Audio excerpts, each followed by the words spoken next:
राधे राधे। कैसे हैं आप लोग? ईश्वर कृपा से आप सब अच्छे होंगे। ईश्वर सबकी कृपा बनाए रखे, सबका कल्याण करे। आज हम बताने जा रहे हैं रामनवमी। कब मनाते हैं और क्यों मनाते हैं, इसके बारे में हम आपको बताने जा रहे हैं। रामनवमी जो ये पर्व है, ये चैत्र मास की नौमी तिथि को, जो शुक्ल पक्ष की नौमी तिथि होती है, उसमें मनाया जाता है। यह पर्वोत्सव प्रायः रमणीय मर्यादा पुरुषोत्तम भगवान श्री रामचंद्र जी के जन्म उत्सव के उपलक्ष्य में मनाया जाता है। और पौराणिक कथा अनुसार मर्यादा पुरुषोत्तम भगवान राम का जन्म रावण के अंत के लिए ही हुआ था। सब राक्षसों का अंत करने के लिए भगवान राम का जन्म हुआ था, और रावण को भी अंत करना था, रावण का भी। तो उत्तर भारत समेत देश के कई हिस्सों में रामनवमी त्यौहार बड़े धूमधाम से मनाया जाता है। और ये हमारे भगवान, आराध्य देव भगवान राम के प्रकट का उत्सव होता है। और इस दिन बड़ी संख्या में श्रद्धालु श्री राम के मंदिर में जाते हैं, और अयोध्या में भी बहुत श्रद्धालु जाते हैं। और अब की बार तो बहुत ही उत्सव धूमधाम से मनाया जाएगा। अब तो मंदिर का निर्माण भी हो गया है, तो प्रतिदिन ही लाखों लोग दर्शन कर रहे हैं। तो उस दिन तो अथाह भीड़ होगी, और वहाँ पे सूर्य भगवान के भगवान का तिलकोत्सव करेंगे। और बहुत ही अच्छा दृश्य होगा उस दिन देखने का। और प्रातःकाल सरयू में स्नान करके श्री राम जी के मंदिर में जाकर पूजा अर्चना भक्तिभाव से करें। और आपके अगर मान लीजिए वहाँ नहीं जा सकता कोई अयोध्या, तो वो घर पे ही रह के अपना जो आस पास आपके घर के मंदिर हो, वहाँ पे आप भगवान राम के दर्शन कीजिए।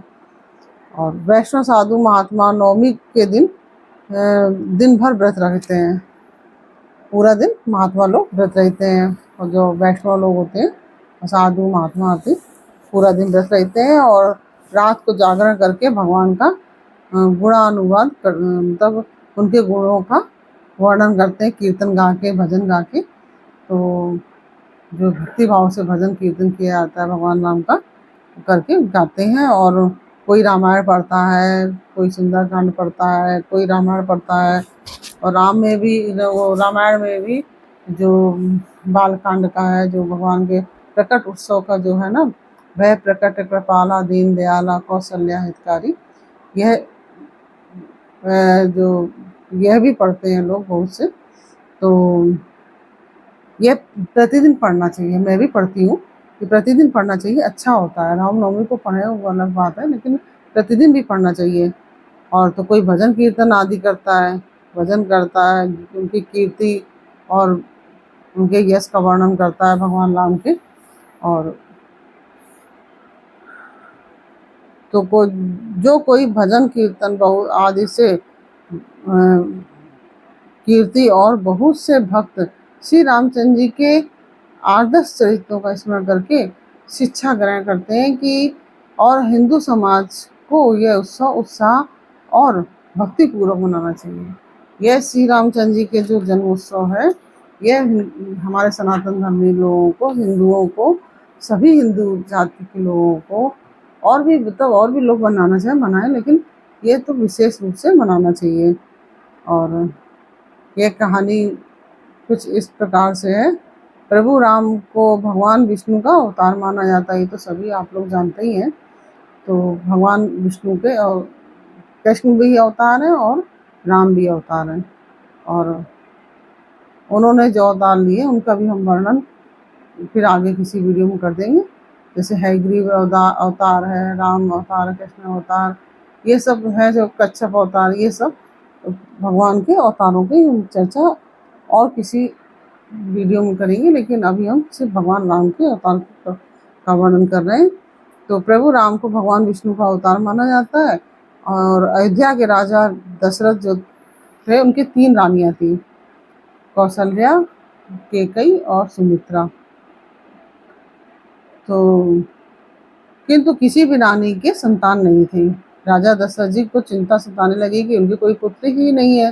तो यही सब सोचते सोचते वह अपने गुरु वशिष्ठ जी के पास गए, गुरु वशिष्ठ के पास गए और उनसे उनको सब कुछ बताया।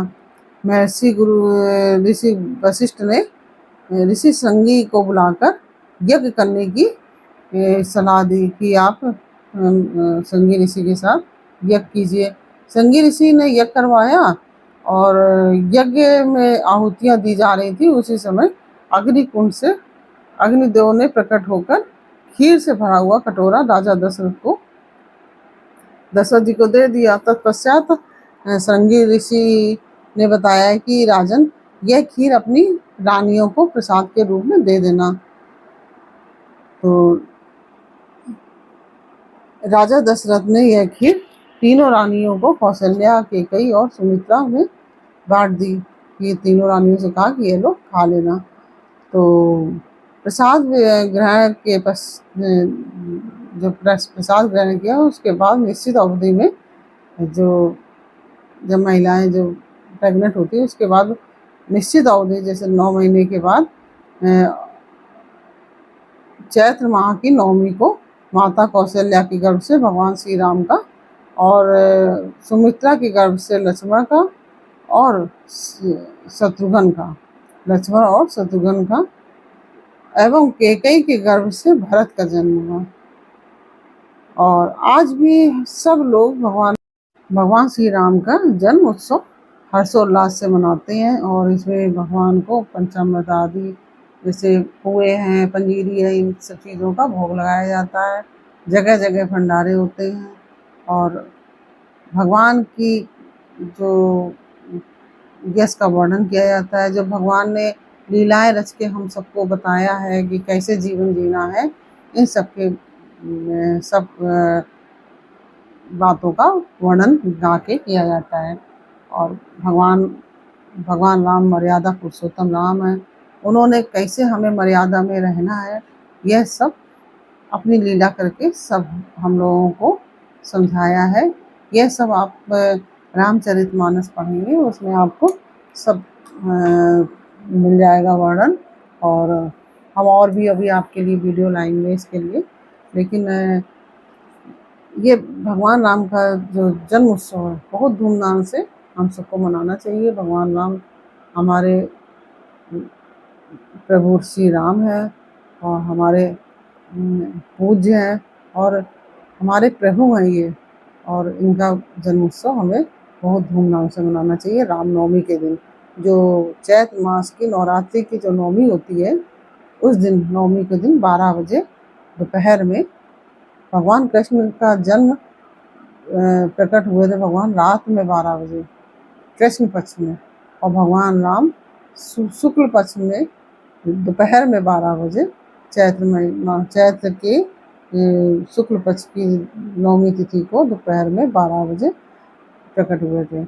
और इन भगवान राम का जन्मदिन जो जन्म उत्सव है वो दोपहर में 12 बजे मनाया जाता है और सभी को ये मनाना चाहिए। और इसमें जैसे आप कहते हैं कि अगर आप पूरा दिन नहीं व्रत रख सकते हैं तो केवल दोपहर में 12 बजे तक बिना अन्न ग्रहण करे आप व्रत रहेंगे तो आपका पूरा नवमी का व्रत माना जाएगा। और आप भगवान की पूजा करने के पश्चात उनको भोग आदि लगाने के पश्चात आप भोजन करिए तो आपका नवमी का व्रत, भगवान श्री राम का नवमी का व्रत हो जाएगा। और आप पूरा दिन रह सकते हैं तो पूरा दिन रह लीजिए।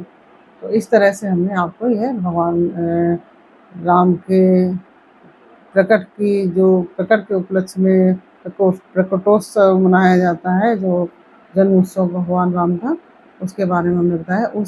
इसी जन्म उत्सव को रामनवमी के नाम से हम सब जानते हैं। और यह जानकारी आपको कैसी लगी यह हमें कमेंट बॉक्स में अवश्य बताइए। अच्छी लगी हो तो वीडियो को लाइक शेयर अवश्य कीजिए और कमेंट में जय श्री राम अवश्य लिखिए। और भी हम आपके लिए वीडियो लाएंगे। अभी तो इसमें हमने बहुत कुछ नहीं बताया है, बहुत जरा सा वर्णन किया है। और भी हम आपको वीडियो लेके आएंगे, उसमें हम आपको भगवान राम की जो भय प्रकट कृपाला दीन दयाला, ये भी हम आपको प्रार्थना यह भी लाएंगे। और प्रार्थना जो है श्री रामचंद्र कृपालु भजवन हरण भव भय दारुण, ये भी आपको हम लेके आएंगे। और किसको किसको ये प्रार्थना और सुननी है, ये सब सुनना है, ये हमें कमेंट बॉक्स में अवश्य बताइए। और फिर मिलते हैं आपसे अगले वीडियो के साथ। तब तक के लिए जय श्री राम। बोलो सियावर रामचंद्र की जय।